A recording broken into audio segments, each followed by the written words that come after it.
What's up, everybody, and welcome to another episode of Team Chat Podcast, a video game show. I am one of your hosts, Jarrett Wilson, joined to my right by Rachel Mogan. Buongiorno. Buongiorno to you as well. How are you on this fine evening? Let's fucking go! All right, well, let's go, because we've got a lot to talk about today, because Mogan has a full review of Mermaid Mask coming at you later on in this episode. But before we get to all of that, who are we? What are we? We are Team Chat Podcast, a video game show, and you can listen to us talk about video games, the ones we love, the ones we hate, and everything in between, each and every, well, sometimes week, whenever we get an episode out. Let's just put it that way. And you can watch us on episodes, streams. We do some of those. We've been playing through Hollow Knight Silksong lately, so, you know, we're still out there and about. Jarrett's really actually making progress. I know.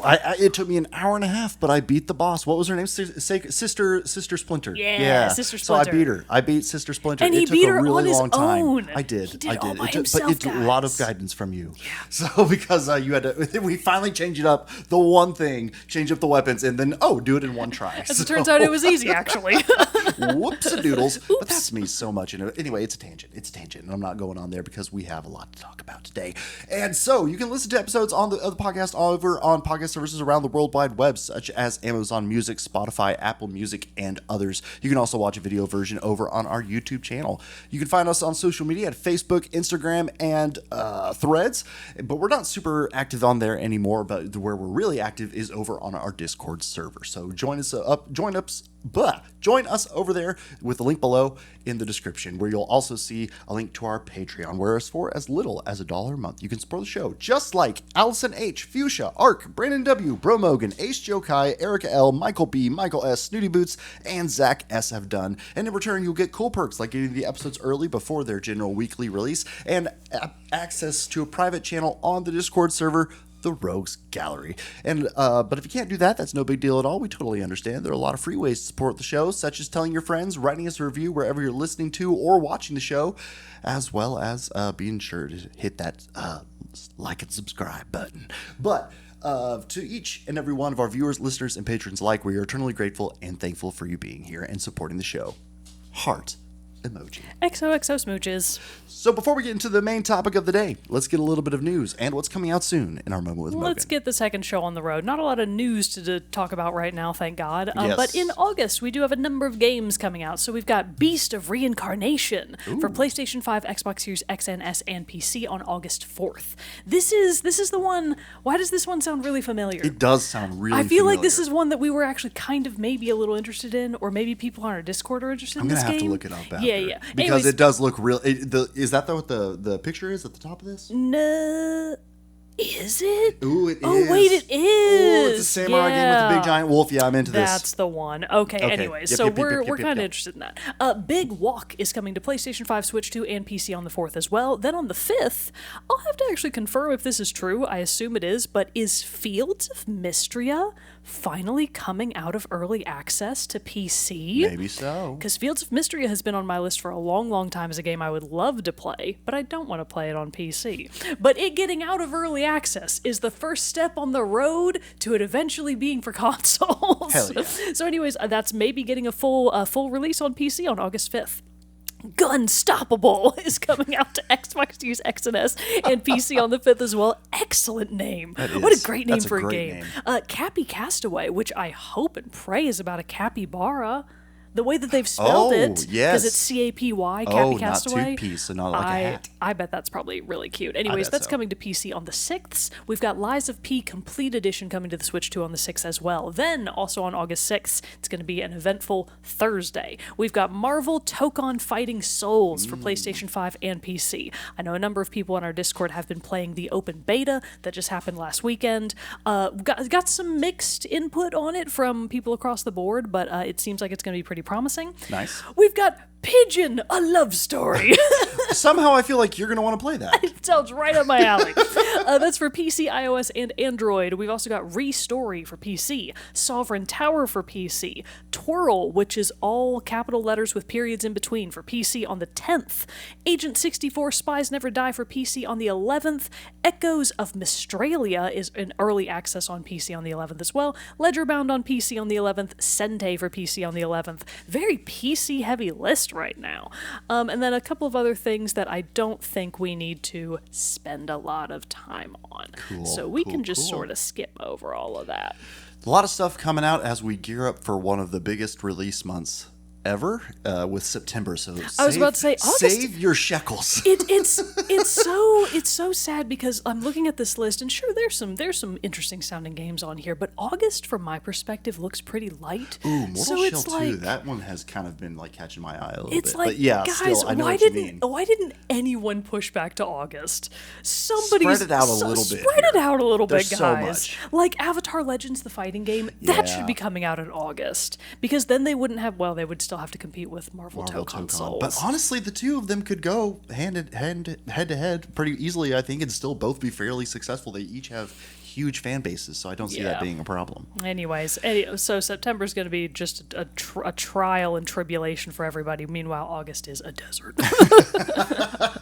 All right. Well, now it is time for us to learn about the Tale of Mermaid Mask. Yes. What you got for us? I am here today bringing you a full review of Detective Grimoire, the Mermaid Mask. This full is title that I was missing out on. Title, yeah. Most people would just call it the Mermaid Mask, and even the game's title art just says the Mermaid Mask. To be fair, Grimoire is a mouthful. It is. It's a real mouthful. But it's also the name of the main character, so it kind of makes sense. But anyways, if you have never played the Detective Grimoire games before, this is technically the third installment in the series from SBF Games. And this is very much an indie project, so I did want to give a little shout out to the developers. So SBF Games are the makers of course, the previous Detective Grimoire games. They also made Crow Country. I don't know if you remember hearing a lot about Crow Country. It came out in 2024. I don't. To acclaim. People love this game. Okay. It's another like little indie darling on Steam. I'm not sure if it ever came to consoles. I would have to check my records on that. But the team is quite small. It is mostly two brothers, Tom and Adam Vienna? I'm not familiar. Maybe they're French, maybe they're not, but it's Vian, so Vian. I'm just going to say Vian. And in the case of Mermaid Mask, also Catherine Unger contributed quite a lot to the story and more specifically the art. And the art is really important for this game, so I wanted to make sure that she got a mention. And then we have an excellent soundtrack by Raphael Benjamin Meyer, all of which I want to talk about today. The team beyond that is quite a bit larger if you actually check the full credits, because obviously they have to credit everybody that played the instruments in the orchestra, right. The quality testers, who did the audio effects. Those are all obviously, I want to say maybe outsourced if I had to guess, but I'm not sure about that. So, small indie game from a little indie studio that have been making really some pretty incredible games. I was shown Tangle Tower by longtime friend and fan of the show, Ark. They did Tangle Tower. They did Tangle Tower, okay, of because course. I open this up and I see this dude. I'm And assuming you're like, I Detective remember Grimoire, this and I'm like, guy. I have seen this guy before. Yeah. What the fuck is happening? That was the most. I didn't know if you noticed me. I was trying to keep my cool over here because I'm like having major deja vu. I didn't and realize I'm like, you didn't what know the that. fuck? Oh, that's really funny. Yes. Okay, that makes so much more sense. Okay, yeah. okay, that was throwing my head. So for Jared, it's all coming together. It's all coming together. For It's all everybody coming else, back. we already It's all knew. coming back to me now. So Tangle Tower, I want to say came out in like 2018, max 2019. It may have even been a 2017 game, but it was more or less 6+ years ago. And I know that for myself and Ark, certainly in the Discord, we were like forever like, when is this fucking sequel coming out? Because it's been so long. But to SBF Games' credit, I did actually forget that they made Crow Country in the middle of all of that. And I think Crow Country, just from what I've seen of the trailers of the game and some of the little gameplay bits from it, it seems like it must have been a significantly bigger technical lift. So it's like, oh, well, okay, I can kind of see even why from it took this- so long for the game to come out, because if they, had to make a whole nother game in between Tangle Tower and Mermaid Mask, sure. Well, and again, I'm not a game developer. Who knows how long so it I don't is. know how long these things take. They might have but other jobs. just from the screenshots, Crow Country seems to be more of an isometric 3D game. It is. Whereas Tangle Tower and the Mermaid Mask are hand-drawn 2D. They absolutely. So that's actually an interesting point to bring up first. So basically, the structure of how this review is going to work is we're going to talk about the visual style, the soundtrack, the gameplay mechanics of it, which are not going to be spoiler heavy. We're just going to talk about the characters that are in the game. I'm not, at no point in this review am I going to tell you who the culprit is. So even when we get to the spoilers section, I'm not going to tell you who the culprit is because that's a really important part of the game. But we are going to talk some story spoilers in the second half of the review. You don't have to worry about that for now. We are not going to talk much about anything that is of major consequence until we get to the spoilers section. So, the Detective Grimoire games, as soon as I finished Mermaid Mask, I immediately went back and re-downloaded Tangle Tower to start it again because there were a couple of little factoids that I wanted to check, and also I wanted to remind myself of what all was different because I knew that there was stuff that was different in Mermaid Mask, but I couldn't exactly identify what. So I'm glad I went back and did that little exercise because as a whole, this is true for all of the Detective Grimoire games, I shouldn't say that. Maybe not the first one, which I didn't actually play. It's on Steam. It's much shorter than the other two. I never actually played it. Oh, there's a third. There's is technically a first. Yeah, there's technically a that's first what I mean. game. Technically, this is actually the third one in the series. Wow, okay. But the first game looks way different. Like, the first game very much looks like a beta.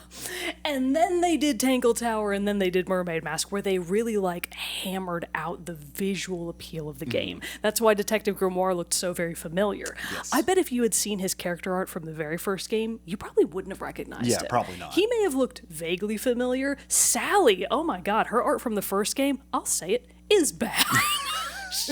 So bold, so brave. She looks fucked up, bro. She really got a glow up in Tangle Tower and Mermaid Mask, thank God. I mean, I would say that everybody did because they just really, Catherine Unger dialed in that visual aspect of it to a huge degree. But anyways, it's neither here nor there. The Detective Grimoire games are murder mystery games. Your favorite. My favorite. A la Nancy Drew, a la all of the other mystery games that I do so love very much. So the basic premise of Mermaid Mask is that you've been called in to the Mortuga submarine. I was going to say the name of the town, but it really doesn't matter. You don't spend any time in the town. You get called to the Mortuga submarine by its new captain. New as in newly minted captain 3 days ago because the previous captain got murdered. Oh dear. So they're like, uh-oh, our captain's been murdered on board our fucking submarine. Obviously the culprit is here, but we don't know who it is. So they call in help from the outside. They reach out to Detective Grimoire.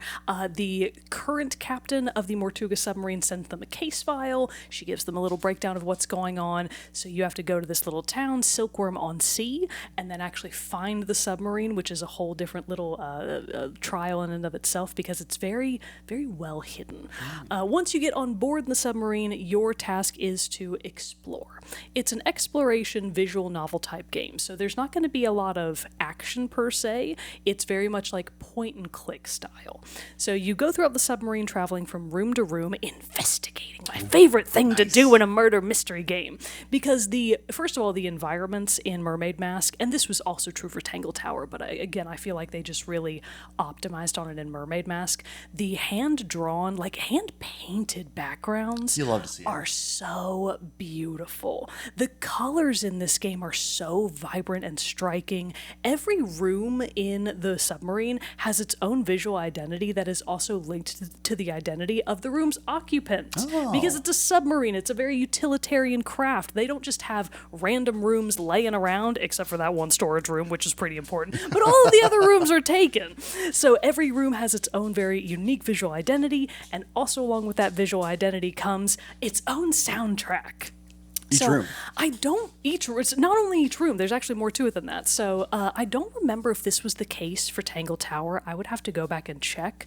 But every character in Mermaid Mask has their own unique theme. Ooh, that's so cool. Raphael Benjamin Meyer did a fantastic job with all of the themes. They are all very memorable. Like one of the characters' themes in particular, Godric Grips. He's like What a name. Yeah, right. Oh, the names are fantastic. Actually, I do want to just read you the names of the characters because I feel like they will give you an idea of sort of the game's vibe. So we've got Cynthia Seafoam. She's the new captain as of 3 days ago. We've got Godric Grip, Madam Tadpole, Symmetry Silkmoth, Mariana Moon, Dr. Zachariah Zephyr, J.D. Werman, and Dirk Dansum. Those are our suspects suspects in the murder of former Captain Magnus Mortuga. So you... What a name as well. What My a God. bunch of What a fucking Nautilus bangers name, of like names. Captain Nemo, come on. Yeah, like, and he really gives that vibe too, Yeah. because the character, in addition to having all of their own theme songs, all of the characters have just beautifully whimsical, striking character art. This was true for Tangle Tower as well, but Catherine Unger is not... I mean, all of the developers that worked on the art in any way, shape, or form, I know that the brothers also did first drafts of a lot of the characters, and then Catherine Unger seems to have been the one who really, like, finalized their designs, and then their 3D forms, you know, their animated forms were brought into the game by in the game's art gallery section, she is... I actually don't know if it's a he or she. They are credited as Velvet. I don't know who that is. Good job, Velvet. You brought the characters into the game. Awesome job. Anyways, they are so shaped. They have shapes for days. They are formed. They are formed. They have so many shapes going on. They have very striking details to them. And actually, this is something that I noticed immediately with Mermaid Mask. It's a 2D game, right?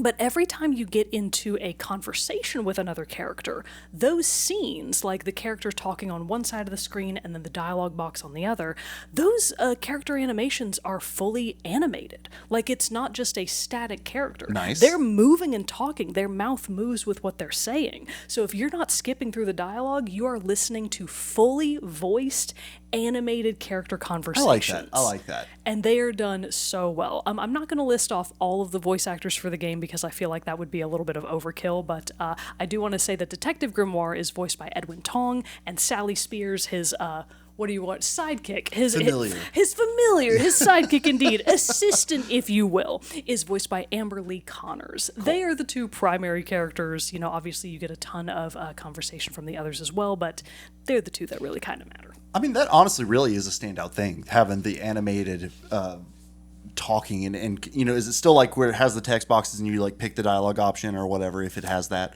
Because like, you know, you still, most of the time in that situation, it's usually just the static image. Yeah, so great question. And maybe it like has like a pose change or something like that with a sound effect or something like that. But for the most part, it's a static image. Yes. So I think that goes a long way to like really bringing something like this alive. I will say that most of the characters have a certain amount of set animations that Sure. they do in response to the conversation. But those actually tell you a lot, because sometimes Detective Grimoire will ask a question or make a comment, and then it switches back to the other character that he's talking to, and they might actually not answer. Like, you might just get ... silence, but then their character animation like crosses their arms and looks to the side, or maybe they look scared, or maybe they kind of give you like a sly glance like, oh, maybe. Okay, so okay. even when they're not talking, they're still saying a lot through their animations, and I think that is just such a fantastic touch to the game. I will say it is better character animation than the Nancy Drew games have ever managed, and part of that is because they're not trying to be 3D, which I think is really doing them a lot of favors. The 2D art style is just so captivating. It will really draw you in, along with all the other factors of the game that make it so enchanting, I would say. It's an enchanting game. It's a what's it called? It's not. The only word that I can think of is invigorating, but that's not true. I'm looking for another word and I can't find it. Captivating? Yes. Have I said captivating don't already? think so. All right, captivating was the word I was looking Okay. for. Anyways, it is a captivating game. So you're going through all of these rooms, and when you're interacting with any given room or character, I love that the game gives you a couple of different, air quotes, difficulty options, which I think this wasn't the case in Tangle Tower. You now have the ability to turn on or off visual hints. Ooh. So I think in the previous game, if you were maybe struggling to find something, unprompted, a little like glowing aura ring would show up over the thing that you were supposed to interact with that you would maybe if the game's just like, oh, you're just not getting it. I turned those off immediately because I loved that it was an option. Yeah. Because part of the game's central component is, you are obviously interrogating characters. That's a huge part of the game. You go from room to room, you look at the environment that you're in, and you find clues. Okay. So, Bird O'Gins, does she need to go out? No, she's just being, she's just being she just wants attention. Just being a Bertelkins. Anyway, so in addition to the character bios that you have and the information that you're trying to get from them by interrogation, you also gain more access to their dialogue options, let's say, by finding clues around the ship, adding those to your little inventory of knowledge, Nice. and then going back later and being able to grill specific characters on that item. So let's give a little example. Let's say that I have gotten to the barracks, where one of the rooms of the barracks. It's like a bunk room, not the barracks, the bunk room. You get to one of the bunk sleeping rooms. chamber. The sleeping chamber. Oh, goodness. Oh, my God. Woo. Apologies. Ooh, sorry about that. Got a little alert. A little alert there.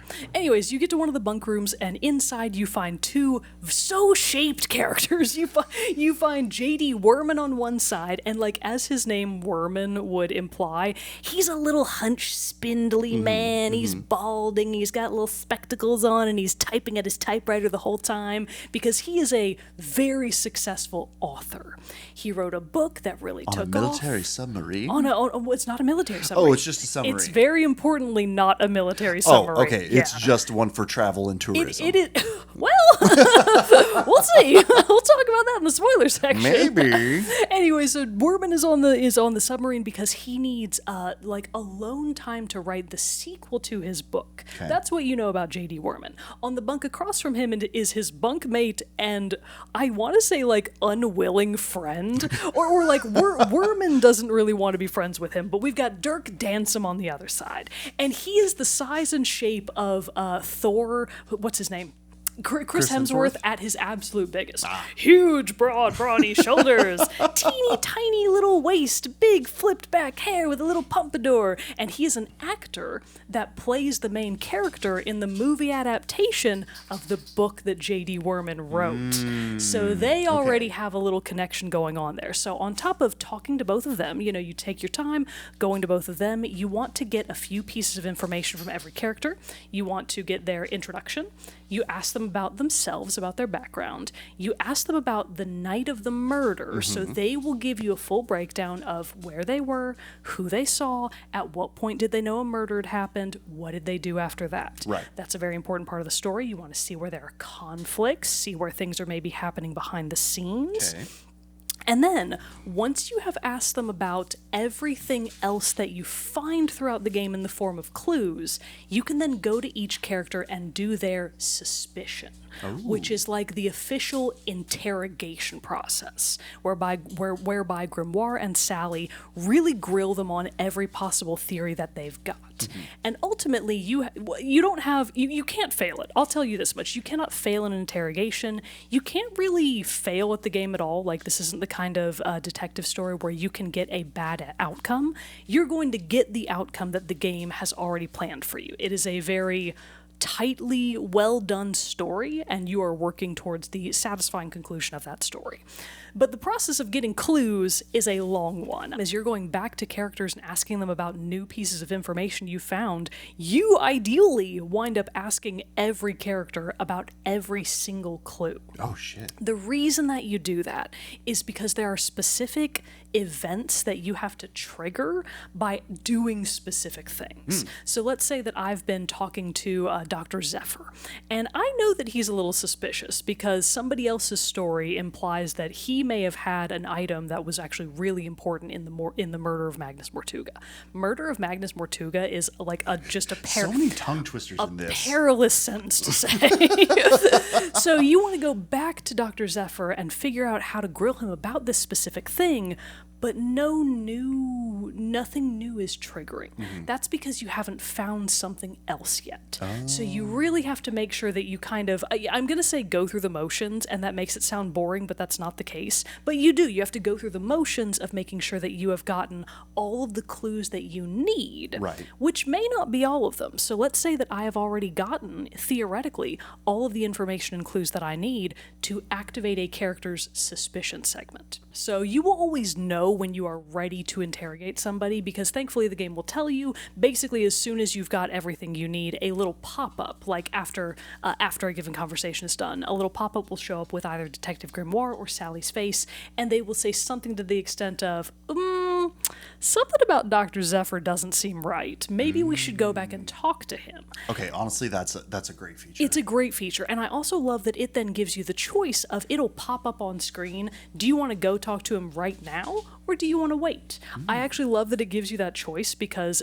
you do have to go to every other room, like by kind of going back out to the map and then traveling up there. So it's not an instant process. But if you wanted it to be an instant process, those little prompts just give you a quick little shortcut to it. And is there the chance that if you didn't choose to go right then and then had more conversations or went to other locations in the submarine, that you could potentially unlock more information to talk to Dr. Zephyr about? Or is it a locked thing? It's a locked thing, and I say that because the game takes place over a series of chapters. So really kind of chapters 2 and 3 are the bulk of the game. There's the intro, chapter 1, where you're getting onto the submarine. Then there's the parts in the submarine, which are largely chapters 2 and 3. Those are the majority of interrogating characters and collecting clues. Then chapters 4, 5, and 6, I'm being a little loosey-goosey there, but 4, 5, and 6 are a lot shorter and a lot more story-intensive. So you might have a suspicion about J.D. Worman, for example, but the things that you find out about him and that you hammer out in that suspicion, maybe they actually exonerate him as being potentially the murderer, or maybe they don't. You know, maybe there's an extra door there, and that would then be resolved in the later chapters 4, 5, and 6, where you basically have the. Have you ever watched any of the Agatha Christie movies, like Murder on the Nile? I haven't watched those. I've Death watched on the some Nile, of the excuse old. me. What's the other? Poirot. Poirot. I have watched Poirot. So that's David Suchet.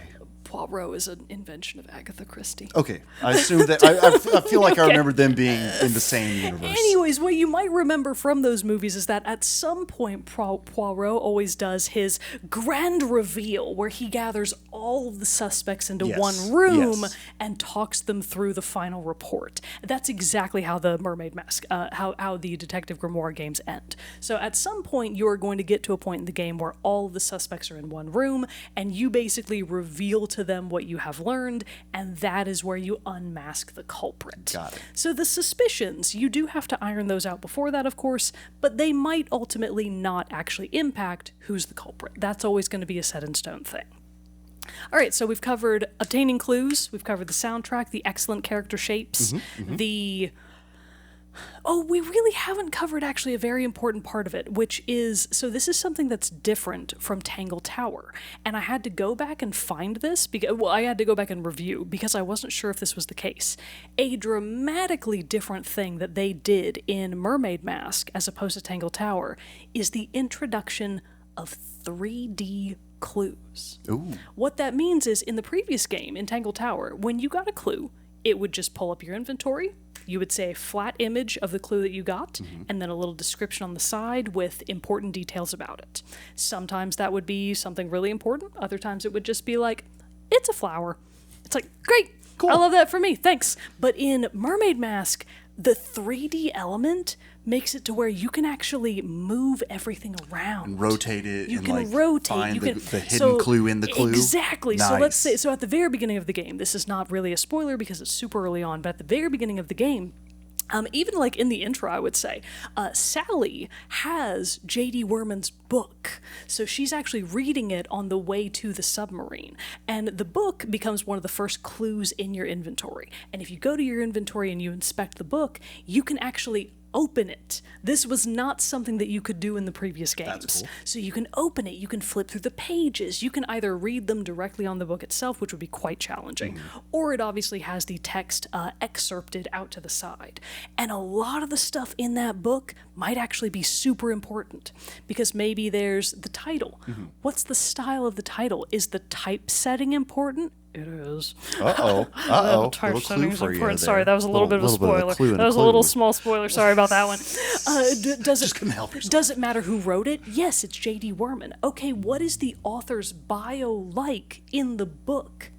Is the photo J.D. Worman? Oh, is it? You should look closely. It might not be, but maybe it is. Maybe he just got uglier. Maybe he just had a Maybe rough... he became more worm-shaped over time. Maybe he just had a rough few years after his book got really popular, and now he's in really bad shape. We don't really know. But that's a good example of all of this stuff might be important. So you really have to be looking at every clue from every possible perspective, because not only is the clue itself important, sometimes if you just turn something around, there's a whole nother clue on the back. And you're like, oh no, this opens up sub-clue. This opens up bonus clue. Sub-clue on a sub.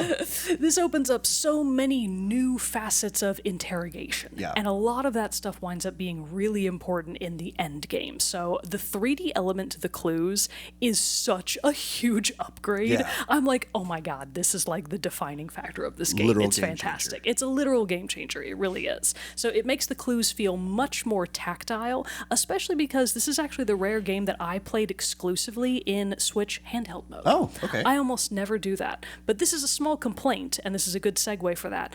I do feel like the game is much better optimized for touch controls as opposed to controller or even just the natural Switch controls. And I assume they don't have gyroscopic. No, thank God. Ooh, no. Because, I mean, for looking around with the clues, that would be kind of cool. That could be kind of fun, but I can't imagine that would be very optimal. Yeah, that's true. Anyways, this is a rare game that I feel was actually poorly optimized for controller. Basically, you have a cursor. It's one of those type of games. Like you have a cursor that you can... A legit point-and-click adventure. That you control with the analog sticks, which just always feels so bad. Yeah. I wouldn't care if it were just the rooms, right? Like if you were just moving the cursor around the rooms, I wouldn't mind that much. But like when you have to move the cursor over every menu instead of being able to use the D-pad for it, yeah, I didn't like that. Oh no, it didn't. It didn't feel good, which is actually why I'm really glad. Thank God I didn't buy it on PS5 because that would have been a very unwelcome surprise. So I think it is better in handheld mode. If you have a Steam Deck, I think it's going to be a fantastic Steam Deck game. If you have any other handheld touchscreen console, I think it's going to be perfect for that. It is still fine. It is still fine on controller. I just think it felt a lot better to use the touch controls in this very definitely specific seemed like instance. a mouse. It was the intended use. Yeah, mouse was the intended use, and it's like, ugh, it feels so bad on console. I hate Back this. to the old LucasArts days. Back to the old LucasArts days indeed. Anyway, so that is the meat of the game. I'm wondering if we should talk about... Oh, the puzzles, of course! yeah. I'm missing an entirely important thing. Okay, so in the course of investigating all the different rooms, you will periodically find puzzles hidden all over the place. And I love when you turn off the hint system because that makes it not obvious what is and isn't a puzzle. So then when you come across them, you're like, oh my God, I'm a genius. Of course I knew discovered this that huge the most obvious, brightest, most eye-catching part of the room was secretly a puzzle the whole time. The puzzles are actually really well done in this game. Nice. I remember the puzzles from Tangle Tower being pretty good. I feel like they really just locked in for this game. I would liken the puzzles to be similar to like Professor Layton in terms of every puzzle is different and unique. You're never going to get the same puzzle twice. You might have a little puzzle where you're trying to arrange all of the ships on a board to where their sails point to the next ship with the right number of spaces to get to the ending without any spaces unused. Okay. That's an example of one of the types of puzzles. Another one would be like, okay, you're trying to assign labels to potion bottles in Dr. Zever's lab, and you only have a certain amount of clues about, well, which label and which topper goes to which potion, so you have to kind of figure out that. A huge part of the puzzles is actually just figuring out what the puzzle wants from you, because it's not immediately obvious. Like when you enter a puzzle, there will be a little small line of text at the top of the screen that tells you loosely what you're supposed to do. But then if you get stuck, you can just click on the like key submit button to submit your answer, and if you are wrong, again, there's no penalty. This is not that kind of game. If you're wrong, Detective Grimoire or Sally will come in and say, I don't think that was right. Yeah. And then they might give you a little hint about what you're sort of doing wrong. And then if you are still stuck and you hit that button again, they'll give you a little bit more of a hint about what you're doing wrong. And then if you're still stuck, you can do it one more time, and they will give you a larger hint that will probably get you over the line. I will say that I know Ark and I both struggled with one specific puzzle mightily. It was actually the only puzzle that I had to quit the game, sleep. You rage quit? I lightly rage quit. I had to quit the game, go to sleep, and then come back and try again the next day. I just had to exit out completely, come back with a fresh slate, and then redo it, and I got it like that. Nice. And I was like, oh, okay, in my quest to figure out what the puzzle wanted from me in the first place, I overcomplicated all of my inputs, and I wound up too discombobulated to be able to like really solve the puzzle. So all of the puzzles are very solvable. I will say none of these are going to, I don't think you're going to need a walkthrough for any of them. They're all very solvable. So in terms of like accessibility, I think this is a very accessible puzzle level while still being just the right amount of challenging. Some of the puzzles are super easy and you're like, what was that about? Child's play. But literally child's play. But most of them are at least enough of like an intriguing premise or just a satisfying little bit of input on the screen that you're like, I feel pleased about that. And then, of course, the reward circuit is once you finish a puzzle, you almost always unlock a box with a clue inside, or a secret compartment with more clues inside. That's fun. So it's just that nice circuitous solve a puzzle, get a clue, solve another puzzle, get more clues, interrogate somebody, get a clue. It's just a really nice, that's what I meant when I said captivating. The gameplay loop really locks you in. Like, I was playing this game basically every day for multiple hours a day until I finished it. And that kind of brings me to my last real bonus point about Mermaid Mask over Tangle Tower to a certain extent. It's long. Oh, really? Tangle Tower was way short. Oh. Tangle Tower was only 4 to 5 hours long. Yeah. I remember very vividly playing it over the course of 2 weekend days. 2 respectable weekend days. Mermaid Mask, I actually checked my Switch log. It took me over 10 hours.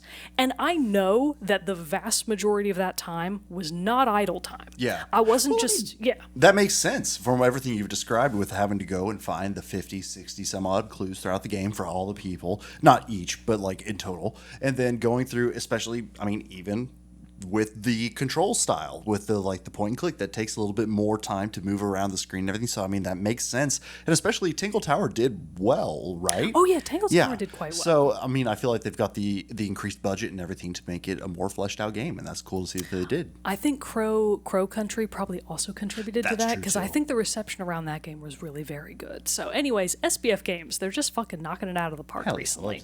I don't care that it took them 8 years. I kind of do. I hope that the next one doesn't take 8 years, but I understand why it did. All right, so that is the anyways, game long. 10 plus hours, which I think really helps justify the higher $20 mark.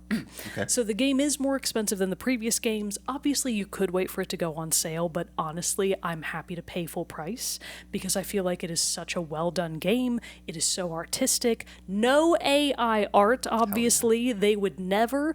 I feel like this is a game worth supporting with your $20.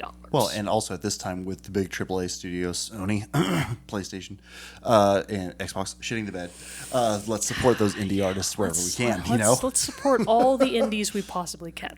All right, everybody, take a quick breath. Let's all regain our senses, because now we are going to get into the spoiler section. Because I'm not going to tell you who the culprit is. I'm really going to try not to give you too many clues at all about who it might be, because actually, I had the ending spoiled for me. No. How? So I was... Just a dumb Reddit post? No, so I was stuck on that puzzle that I was talking about that Ark and I were both stuck on. Yeah. So I exited out. And then I ran into kind of an unfortunate game mechanic that I just hadn't run into yet, that I didn't understand. Yeah. So this was a typewriter-based puzzle. It was actually Werman's typewriter. You were trying to solve a puzzle of dials on the back of his typewriter to open it. Okay. I couldn't solve it, so I had to exit out. But the point of the game that triggered that puzzle was not in Werman's bunk room. I was in a different room at the time. Okay. But I had triggered his suspicion thing. So the game prompted me to solve that puzzle. meaning when I exited out of it, I actually didn't know how to reactivate the puzzle. Oh, So I was like, okay. I was like going to my inventory because his typewriter is one of your clues in your inventory. So I'm Yeah. like in the inventory and I'm trying to activate it through there and nothing does it, which I think is a missed opportunity. I think that if you've got clue-based puzzles, you should be able to activate them through the inventory. I think that was kind of a mistake. Yeah. But I didn't know how to reactivate it.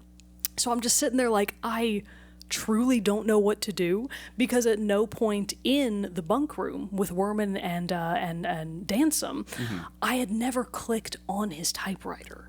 So I didn't know that that's how you activated the puzzle. Okay. So I went to the internet just trying to figure out how to activate it. Yeah. And in the course of trying to find how to activate the puzzle, it spoiled the culprit. I got so That unlucky. sucks. I I'm got so so sorry. That unlucky. sucks. I was so bummed. I was like, this is Just exactly. sit there like, God damn I was it. like, this is exactly what Ark warned me about. She was right. should have listened. I should have listened. So unfortunately, I had the ending spoiled for me. I'm but sorry.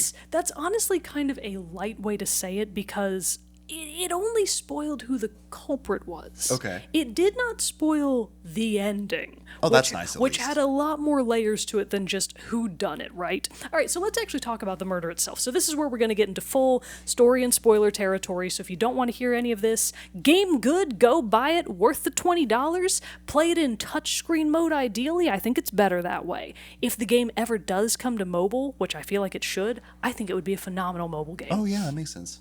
Maybe it already is, and I just don't know it. But anyways, game great. You should play it. Let's talk about the story now. All right, so the murder of Magnus Mortuga. Let's discuss. Gasp. Oh my god! Clutch my pearls. I took literally because we're in the ocean.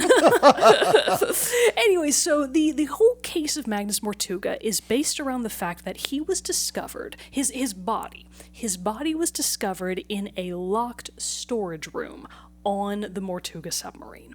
I believe it was actually Symmetry Silkmoth who discovered Symmetry Silkmoth discovered his body. So once you open the storeroom door, it is a tiny, small, it's a closet. Yeah. It's a vertical closet. You know, it's a long closet, excuse me. You look in one direction, there is a big stone, they call it the stone cauldron. There's a stone cauldron on the far side of the storage room. Before that is the chalk outline where Magnus Mortuga's body used to be. There is a large blood stain on the floorboards. There is a broken vial of mysterious liquid next to where the body used to be. There's a fun little children's drawn poster for an illusory act on the wall. There's a little curtain on the side, and people refer to this storage room as the Illusion Theater. So you gather that it has been used for something other than its original purpose as a storage room. But more importantly, the stone cauldron that Magnus's body was found in front of had previously only ever been locked, and no one knew how to open it. Interesting. Theoretically, not even Magnus Mortuga knew how to open it. It was always locked. So now that you have discovered his body, and the cauldron is wide open, and nothing's inside of it, except for an awful lot of scratch marks. Oh, shit. You've got an open cauldron with nothing in it that has supposedly been locked for as long as anybody can remember. The cauldron itself is covered in barnacles and seaweed, so you know that it was in the ocean for a long ass time. So you're Davy Jones' locker. from Davy Jones' locker, exactly. So you're like, what the fuck was in this cauldron? That's now in the sub. Is there something loose in the sub? Shit. So what you know from the chalk outline and from the case report that the new captain has given you, he actually died from a cut across the neck. So something slit his throat. Something that has claws that has been trying to get out of a cauldron. The cauldron is now empty. Nobody knows who killed him. So look for somebody with long fingernails. Big long fingernails, and there are plenty of characters that fit that dichotomy. So that's exactly what you're trying to solve. And through the course of interrogating the different characters in the game, you come to learn a lot of really interesting things about everybody on board. So the example I gave earlier of J.D. Werman and Dirk Dansum actually being way more intertwined than you would think is really important.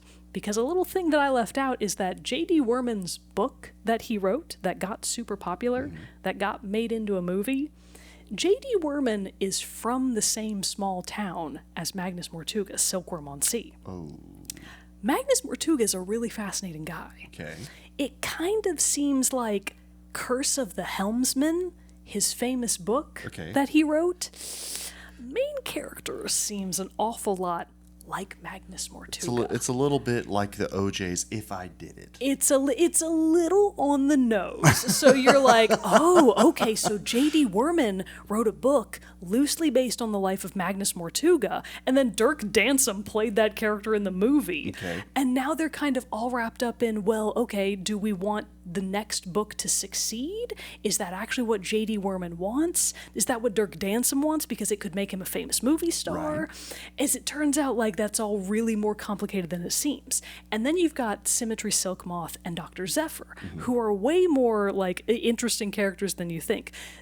Symmetry is initially kind of made out to be maybe the murderer because she's the one that found Magnus's body, A. She was also the last person to see him alive. Oh, shit. You also know from her, like from your various interrogations of her, that the last thing she and Magnus did was she was trialing a new illusion act on him in the illusion theater in the storage room where he was later found dead. Oh, shit. Her illusory act involved a dummy being beheaded. Oh. And he's got a cut on his neck. And he's a dead man with a cut on his neck. Gotta say. Clues do not look good. The clues are not looking good. And Symmetry herself seems very, like, distraught and remorseful. You can tell that she really feels guilty about what? Is it that she did murder Mortuga and now she feels really bad about it? Or is it just that she feels bad that she showed him a really, like, bummer of an illusion act and it was the last thing he ever saw? And now she's like, oh man, Yeah, you took that to the afterlife. I really fucked that up. And then you've got Dr. Zephyr, who is actually in the timeline the first person who joined Magnus on the submarine. And this is where things get really important. The submarine itself, where did it come from? Yeah. Why does just a guy have a submarine? Oh, the answer is so very complicated. That is. The answer is so complicated because, as you eventually learn through many clues throughout the game, years ago, before the events of the game ever kick off, you've got a series of families in this tiny town of Silkworm-on-Sea. The Fellows, the Seafoams, which is actually the new captain, Cynthia Seafoam, her family. The Fellows, the Seafoams, the Drummonds, and the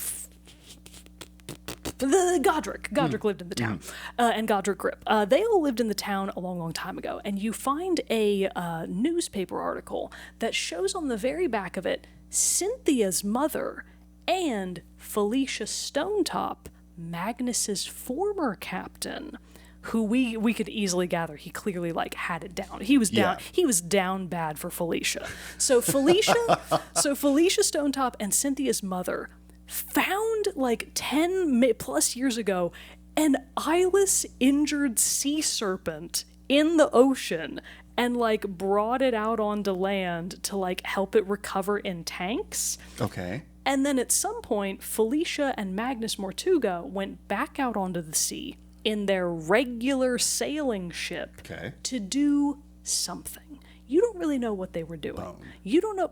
Well, obviously they were boning. Obviously, like they were clearly boning. Aside from the boning, other than the boning, what do you do on a boat? It's your bone. It's the bone boat.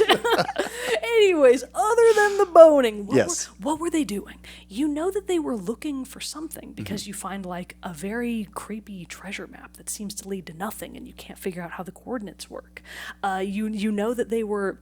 You find, like, a weird sort of, like, Objects of the Occult magazine that features something that you think they may have been looking for, but you don't know where it is. Okay. Nobody knows where it is. What you do know is that Felicia went missing. The ship that they used to sail on was decommissioned. Eventually, Magnus, who was left behind by Felicia, she effed off to who knows where. Magnus is distraught. He wants to find Felicia. The ship that she used to own has been decommissioned, so he's like, all right, I gotta do something about this. So he finds an incomplete submarine being built by the Seafoam family, Cynthia Seafoam's mother. He finds this not finished submarine. He says, hey, if we combine the parts from my old boss's ship and your submarine, I can turn it into a functioning submarine. So that's where the Mortuga submarine comes from.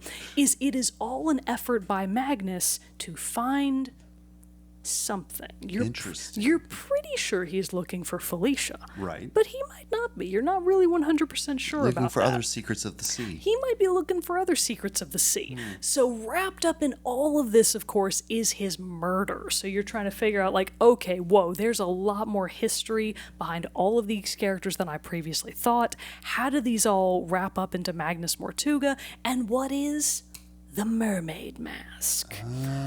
Now, again, Questions upon questions. Questions upon questions. I don't want to talk too much about this. I just kind of want to give you an idea of what the game is working with here, because the story is one of the main reasons to play the game. It is so enthralling. You will really be in it for the ride of your life. The Mermaid Mask, you eventually come to learn, again, through those occult magazines, is theoretically something that you can wear that will allow you to talk to She Who Lies Beyond. Cthulhu. Some characters imply that it's God. Okay. Other characters imply that it's a Cthulhu-esque mystery of the deep, some sort of ancient lost creature, person, you're not really sure. So there's a lot of mystery around that as well. What you really know is that the mask itself is really important. Okay. And through the course of the game, you're pretty sure that whatever was in the cauldron either was the mask itself or was really important to, like, the whole shebang. Yeah. I don't want to give away all the details. It's really fun to do, but, like, that's the central conflict. Why is Magnus Mortuga actually dead? Where is Felicia Stonetop? Is she actually dead? What the fuck was up with that sea serpent that they never circled back around to? I'll tell you this one right off the bat. That sea serpent never comes back. Oh, Jesus. They never bring it Drop up the ball again. on that one. There were a minimum of 3 clues that were majorly about the sea serpent. And then never comes back. It never comes back up.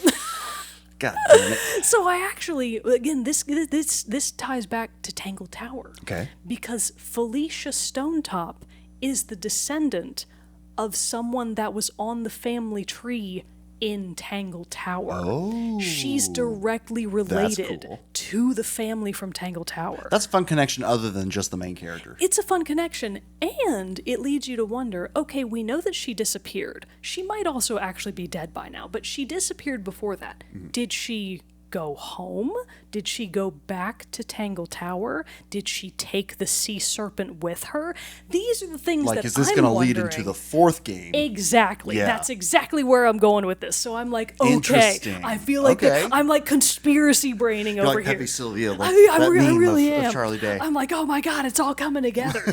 so that's actually why I'm replaying Tangle Tower now, because I'm like, oh my god, I think this might actually be leading into whatever's going to happen in the And there 4th might be game. some hints and stuff along the way, or connections to now Mermaid Mask that you see in Tangled Tower. Exactly. And they never specifically say what happens to Cynthia's mother. It is heavily implied that she's dead, because Cynthia just kind of doesn't answer you when you say, well, what happened to your mother? She just kind of looks sad. Maybe she just died of illness. Maybe it was natural causes. But they never expressly say. They don't say she's dead. Interesting. She's just not here anymore. Interesting. So is she actually dead?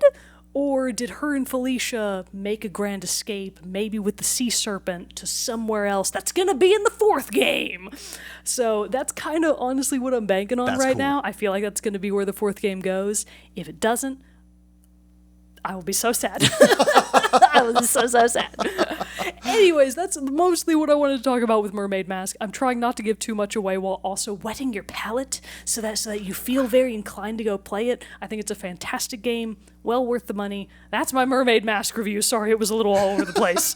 Very nice, very nice. No, I mean, even we started this before we started recording, and I said, I'm assuming this is one that I'm probably not going to play. And while I still hold that is true, it is also it does seem very interesting from the amount of like mystery, layers, and investigation that you have to do to uncover the secrets of this game and everything like that. And so that's really cool to hear that it's not just like, you know, a quick little story. They built upon the foundation of Tangled Tower and are making something. It made something even better. Hopefully they do that again. Hopefully they do it again in 3 to 4 years. Little bit faster this time, guys. A little bit faster. What was the gap last time? At least 6 years. Oh, I think my it was 6 to 8 years long. I'm not getting any younger, guys. Chop chop. I only have so many years left. You need to chop. This did really quick before we go. I had the thought earlier. Have you ever played, or do you have any intention of ever checking out L.A. Noire? No. Okay. I thought so. That was probably the case. But I'm also just hearing you talk about how much you love the investigation, and I'm like, that is exactly what that game is. I tried it. It was not for me. But I was thinking, because it is a lot of like reading facial cues and like story and all that stuff, but I also know it throws in a whole lot more of the rock star flair of like driving cars, shootouts, and all that stuff. So I figured that would turn you off of it, but just had to ask. I'm more of a pensive submarine explorer. The thrills of the night city don't really appeal to me. Yeah. All right. Fair enough. But good question. Yeah. So, well, I hope you all enjoyed Mogan's review of The Mermaid Mask. Go play it. Go play it. Tell us what you thought. Join us over on the Discord server and let us know what you thought. Send us an email at teamchatpodcast@gmail.com, or comment wherever you're listening to or watching the show. But you know what? Thanks everybody for hanging out with us on this episode. Let us know what you thought of Mermaid Mask if you've played it. But until then, everybody, I am one of your hosts, Jarrett Wilson, joined to my right by Rachel Mogan. Adios. We'll see you on the next episode.